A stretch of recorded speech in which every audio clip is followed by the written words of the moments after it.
In the past 2 weeks, there have been 2 shootings statewide involving multiple people, one here in Columbia at the Columbiana Mall and the other in Hampton County, injuring more than 20 people total.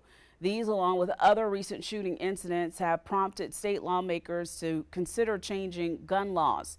News 19's Julia Kaufman explains how they hope to curb some of the violence.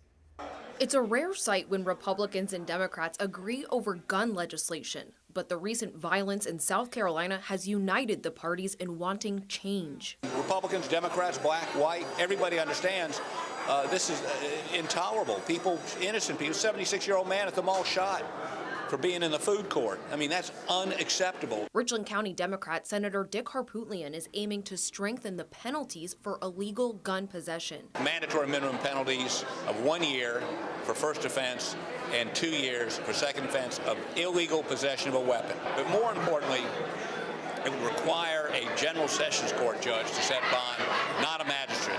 And that means there's going to be a lot more deliberate focus on each one of these as to whether or not they even ought to get out on bond.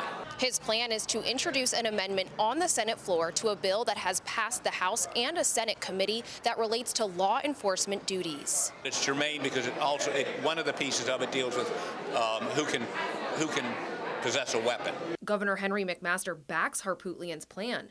In a series of tweets, he says, quote, law enforcement needs help keeping illegal stolen guns out of the hands of juveniles and criminals. He says he'll sign the proposal into law if it reaches his desk. Broad bipartisan support for this. I believe we'll pass it this year. Even with backing from both parties, lawmakers are racing against a deadline with only 7 legislative days left. The Senate is currently working on the state budget, so it's unclear when exactly the proposal will be brought up, if at all. At the State House, Julia Kaufman, News 19, WLTX.